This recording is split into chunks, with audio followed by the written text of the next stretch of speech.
De nuevo nos volvemos a encontrar en la otra parte, pero nuevamente en la otra parte de Black Maria.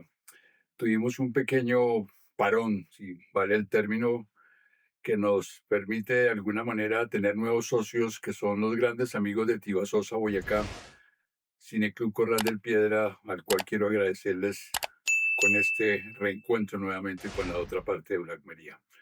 Ahora, como grandes reencuentros, creo que es importante recordar aquellas películas que fueron determinantes en un tiempo.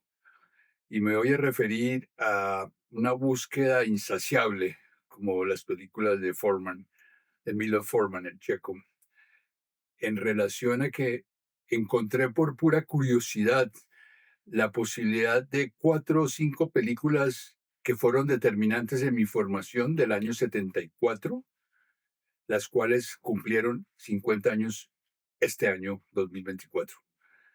Y por eso voy a iniciar este programa de final de año y reapertura de la otra parte de Black Maria con estas. Entre las que podemos citar, caben dos películas de Francis Ford Coppola, El Padrino 2, que considero de pronto no es tan importante en esta figura, pero hay que tenerla en cuenta.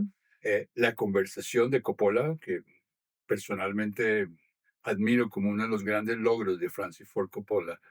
Seguiría con Chinatown de Polanski en su periodo americano. Pasaría a una película que amo y defiendo notablemente de Mel Brooks, que se llama El joven Frankenstein. Y pasaría después a una de Martin Scorsese, Alicia ya no vive aquí, con Chris Christopherson, que murió este año, al igual que otra gran actriz que también murió este año, para hacer una analogía de los fallecidos y grandes actores como Terry Garr, que trabajó en Mel Brooks, con Mel Brooks, trabajó con Francis Ford Coppola. Entonces, eso hace relación también a este tipo de películas. De manera que empecemos con algo que sea bastante particular. Hay un punto que de alguna manera une a casi todas estas películas que estamos citando. ¿Por qué? Porque hay un personaje del cual hablaremos en los siguientes programas que llama Roger Corman, que se consideró el rey del cine B, el rey de los grandes actores y el rey de los grandes directores. Entre esos, su primer gran apreciación aparece con el señor Francis Ford Coppola cuando era todavía estudiante de UCLA. Seguimos con actores como en el caso de Jack Nicholson. Continuamos con guionistas como Rob Evans, que también fue un gran guionista. Y en ese sentido es una especie de satélite de ese cine de Hollywood de los años 70 que después dio origen al famoso thriller. Comenzamos entonces con Chinatown de Roman Polanski. Polanski había tenido un antecedente bastante interesante con muchos problemas de producción en La Semilla del Diablo o El Baile Rosemary, Mia Farrow y John Cassavetes, que le permitía de alguna manera tener cierto triunfo y cierto éxito en sus películas.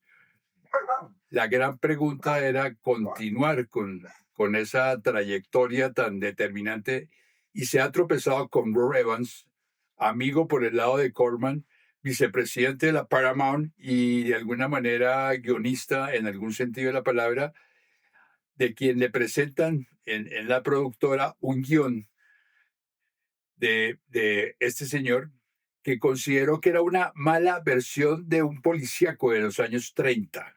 Se refería a Chandler, sobre todo porque el personaje principal lo colocaba en una posición bastante socarrona, por no decirlo de esa forma, y él respetaba de una u otra manera el valor que tuvo Bogart para superar la socarronería de los personajes en los cuales él actuó en películas de Chandler, ese gran novelista.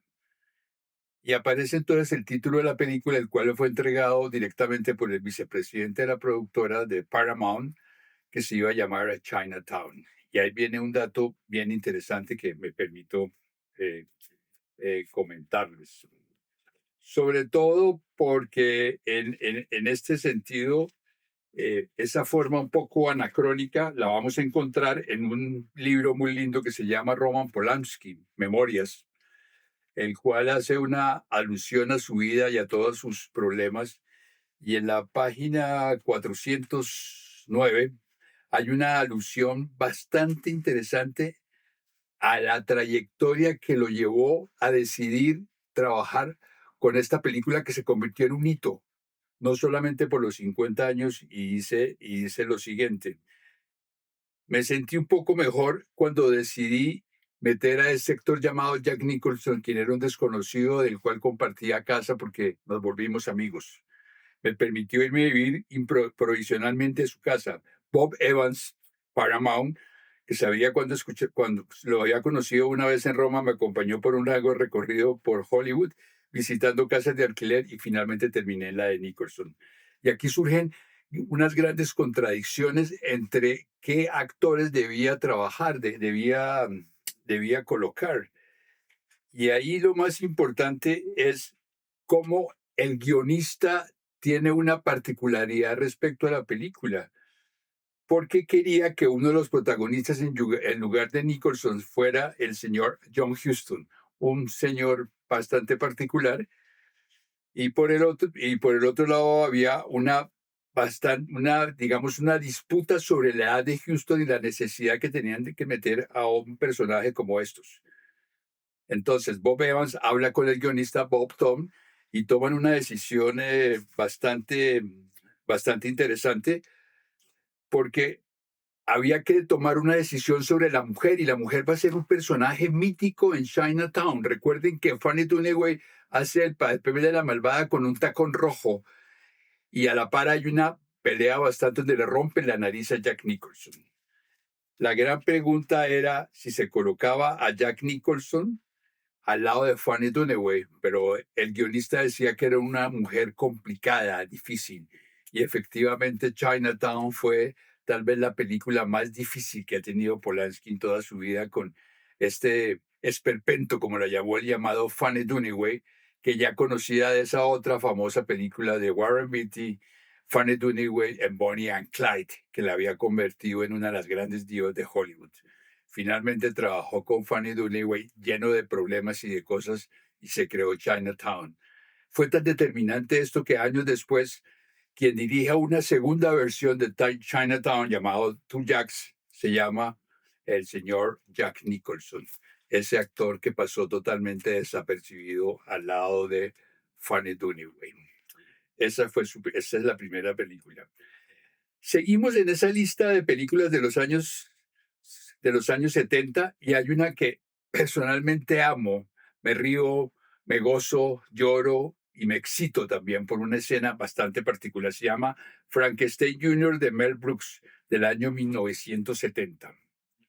A la fecha, este es un dato interesante, a la fecha de hoy, es el director de cine tal vez más viejo del cine de Hollywood, sin entender los que ya murieron años anteriores, como Robert Bresson, como el portugués Manuel de Oliveira. Y el señor Mel Brooks a la fecha tiene 98 años. Se le acomoda de que utilizó el nombre de Mel Brooks como una especie de seudónimo para trabajar como artista y como payaso. Fue baterista y fue creador de una de las obras de arte de televisión más determinantes del mundo, que se llamó El Agente 86, la Super 86, que siempre fue famosa en la sala de televisión. Su esposa trabajó en el graduado, Anne Brakoff, que fue maravillosa. Su padre muere a los 2 años a la edad de tuberculosis, y ahí hay una indignación por la que estoy enojado con Dios, dice, y con el mundo, y por eso me volví cómico, para poderme reír de Dios. Esa es la frase que tiene Mel Brooks, quien fue un apasionado actor, director y creador de grandes novelas. Alguien decía que el western y el cine de terror facilitan la parodia y la risa, y Mel Brooks tenía esa cualidad. Y como dato curioso para aquellos que les encuentren gustar los gazapos y las cosas curiosas, fue el productor del señor David Lynch en El Hombre Elefante. Ahora, Frankenstein Jr. está toda con Gene Wilder haciendo de John Frankenstein, Martin Feldman, uno de los más grandes cómicos, y Terry Garr, y uno de mis actores favoritos, Peter Boyle, que de pronto tal vez lo conocen como el personaje totalmente atontado en Alguien voló y se posó sobre el nido del Q de Milos Forman o Atrapado sin salida, donde hace el papel una clínica de locos al lado de Nicholson en un papel soberbio. Y aquí hay una escena que me excita y me divierte y la cuento con una alegría impresionante cuando Gene Wilder, haciendo el amor con Terry Garr, actriz de Coppola, como diríamos anteriormente, que murió este año, terminan en una escena de orgasmo y gritan a todo tambor, como digo yo, Ipsalai, Ipsalai, como si fuera una especie de orgasmo cinematográfico.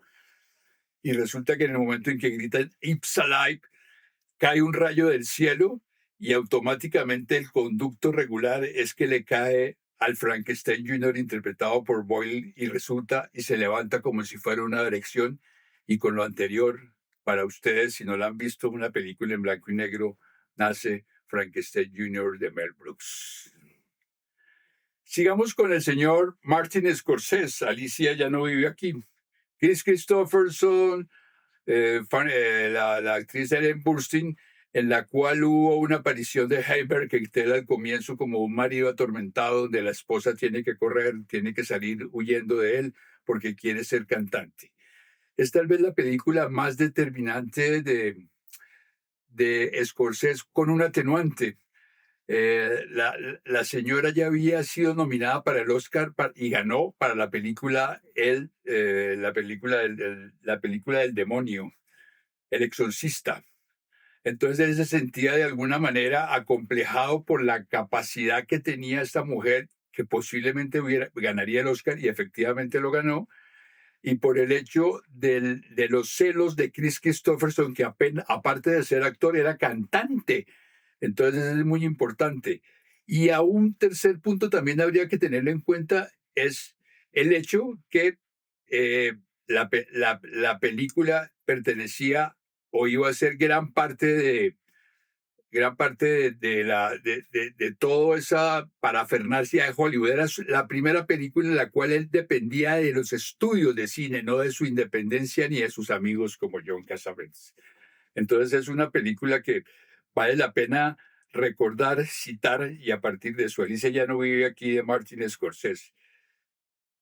Sin ser una película suya, dice Scorsese, tuvo que soportar en Cannes las malas críticas y un Oscar de Burstyn, El bien por el mal. Como dato curioso, este estaba trabajando en los estudios de la Columbia Pictures y la película fue realizada por el decorador Darrell Silveira con el material de El Ciudadano Kane de Orson Welles para hacer las primeras escenas. Y ya para terminar, cito una de mis películas también favoritas que se llama La Conversación de Francis Ford Coppola, que a partir de una conversación que tuvo con el director Irving Kershner, que era un principiante, le habló de la capacidad de los micrófonos inalámbricos que son fáciles para utilizar para copiar y utilizarlos en un modelo político, hablando específicamente del problema del Watergate con el señor Nixon. Entonces coincidió el hecho del Watergate con Nixon y a raíz de eso hace la figura de La Conversación, que inicialmente no iba a ser interpretada por Gene Hackman, sino que iba a ser interpretado con Marlon Brando, que después sería su personaje que ya venía trabajando en El Padrino y luego sería Apocalipsis Now. Y ahí vino una gran disputa y el conocimiento de grandes directores como fueron Dean Tabolaris, que es el decorador del Padrino, y Walter Mugni, editor de él, del cual quiero recomendar este pequeño libro que llama En el momento del parpadeo, el punto de vista sobre el montaje cinematográfico. Se le conoce en el mundo cinematográfico como el gran hombre de los métodos del montaje, pero todo era más importante para él. Él soñaba con el sonido como una forma de montaje. Han pasado 50 años de estas grandes películas y seguimos adorándolas como si fueran parte de la eternidad. Gracias.